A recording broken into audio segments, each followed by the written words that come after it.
All right, so let's talk about graphing square roots and then graphing cube roots. So they use the same a, h, and k that we've talked about with all of our functions so far this year. So the very first one we did was absolute value way back in the first unit, and then quadratics, and now we're doing it with square roots and cube roots. It's always the same things they control. So a, the number in front of the main operation, which for square roots is the square root.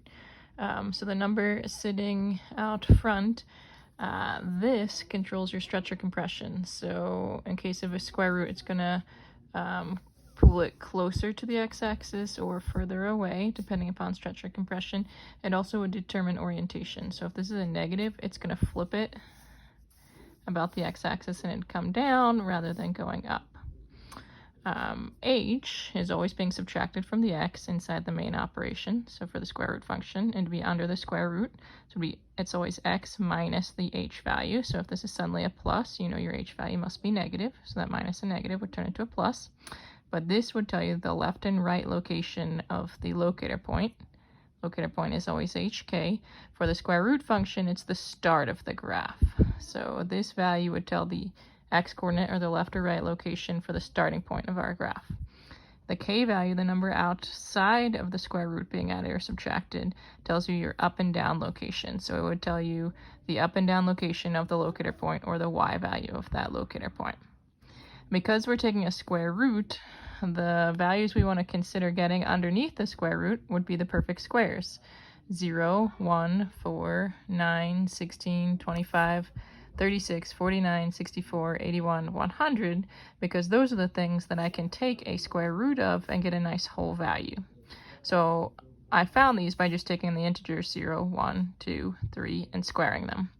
And so these are the things that I want to get underneath that square root symbol. So I want my x minus h to equal one of these values, because I'm going to strategically choose things for my table of values for that to happen so that they come out to be whole numbers. You could plug in anything for x as long as this expression stays positive.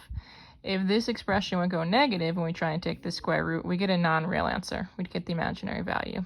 So technically you could plug in anything you want for x as long as it's bigger than h and this comes out to be positive.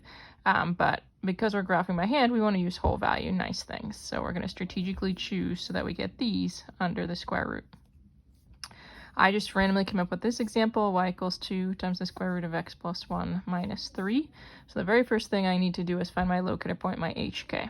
Well, h is always the thing being subtracted from x. It's always x minus h. So the fact that this is now plus 1 tells me that it must have been the square root of x minus negative 1. So that minus the negative would have turned into plus 1. So that now I can see, all right, h is negative 1. And then my k value is the thing out here, being added or subtracted on its own, so it's negative 3. So my locator point is negative 1, negative 3. So I'm going to go ahead and plot that. So x is negative 1, so 1 unit to the left of the origin. Y is negative 3, so 3 units down. So right there is my locator point.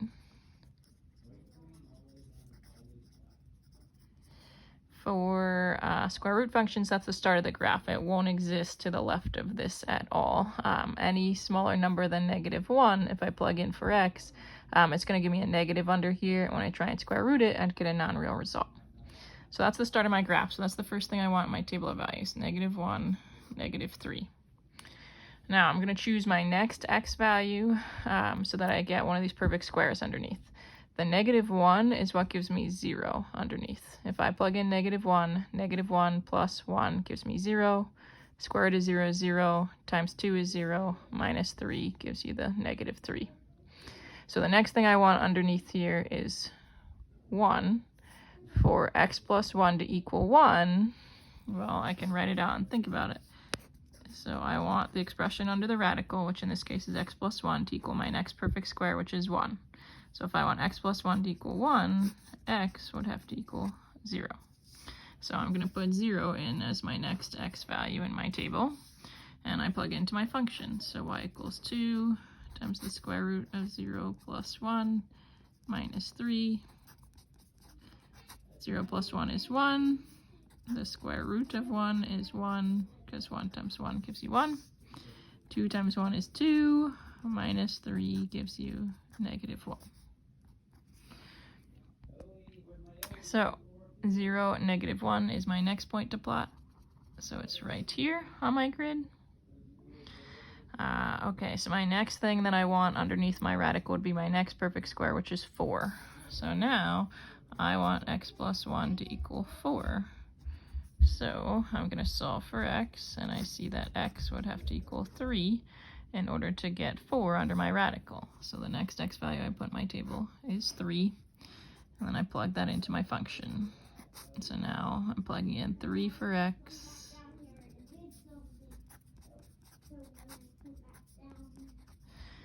So 3 plus 1 gives me the 4 I wanted under my radical. The square root of 4 is 2. So 2 times 2 gives me 4, minus 3 gives me 1. So my next point is 3, 1.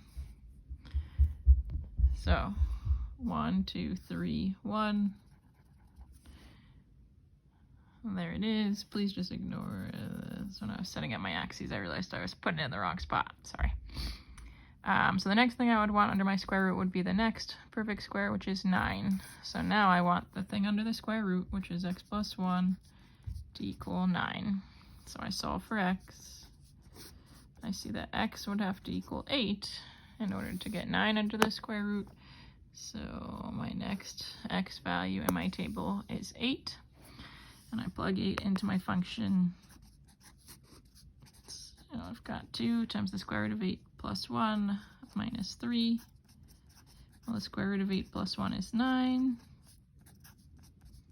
Square root of 9 is 3. 2 times 3 is 6. Minus 3 equals 3. So in my table, I fill in 3. So I'm going to plot 8, 3. And that's about all that's going to fit on my grid. So I start at my locator point and I connect my dots. And there is my square root function. This one's positively oriented because the a value was positive 2. It's stretched out a little because the 2 is bigger than 1.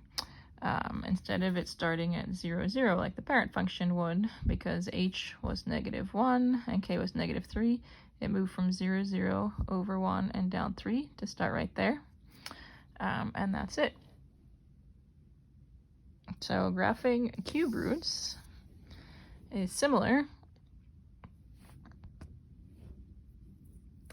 We still have a, h, and k, and they still do all the same things. So a is still going to control orientation, positive or negative, and then stretch or compression. If the absolute value of a is bigger than 1, it'll stretch it out.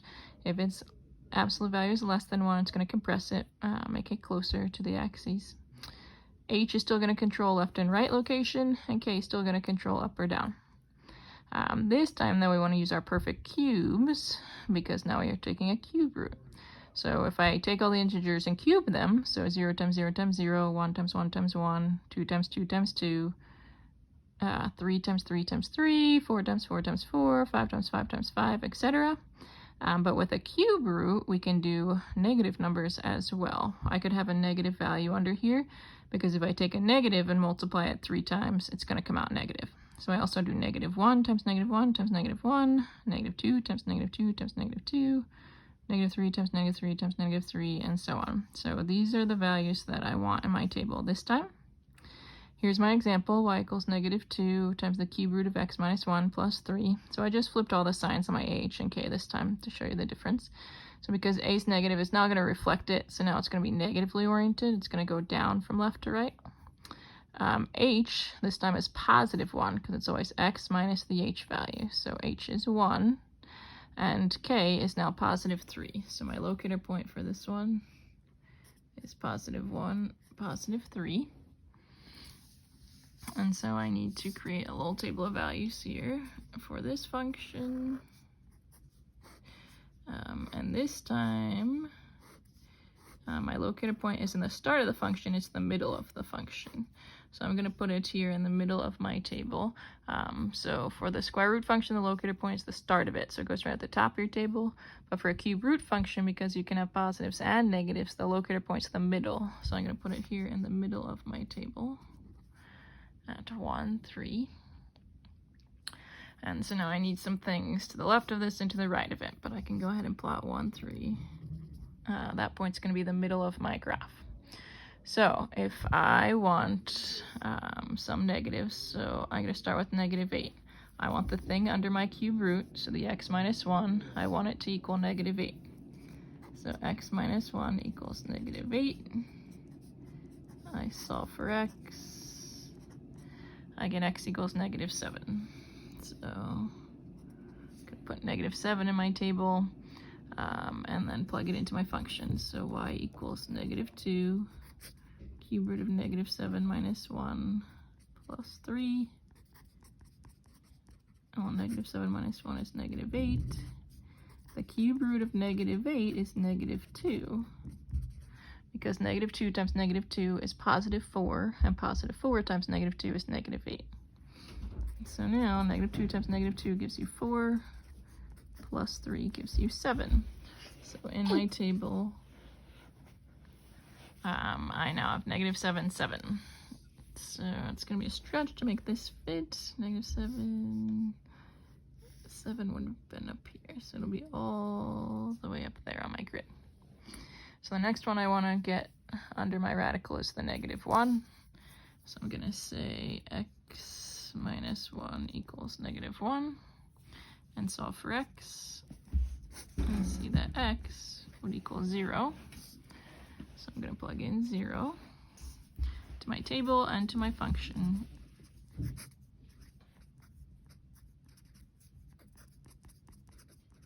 So 0 minus 1 is -1. The cube root of -1 is -1 because -1 times -1 is +1 times -1 is -1.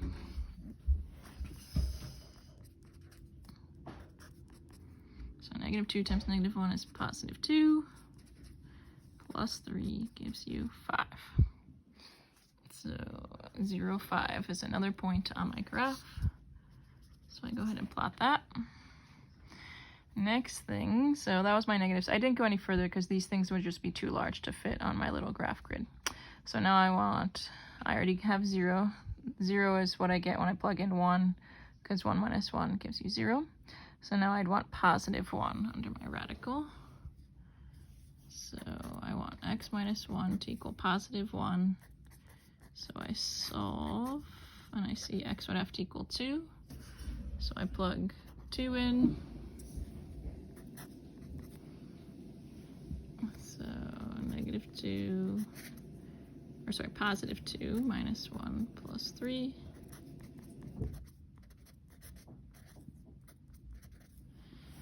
Cube root of 0 is 0, because 0 times 0 times 0 is just 0.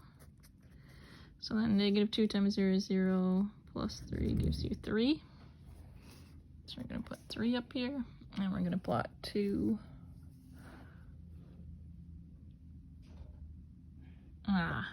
Sorry, 2 minus 1 is 1. My mistake.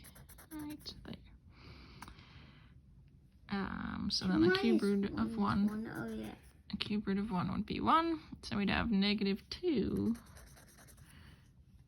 plus 3, which would have given us +1. That makes more sense. Sorry about that. So we'll put +1 right there, and we'll plot 2, 1. So then the last one I'm going to do is +8. I want to get +8 under my radical, so I want x minus 1 to equal 8. So then x equals 9. So I'm going to put 9 in the table.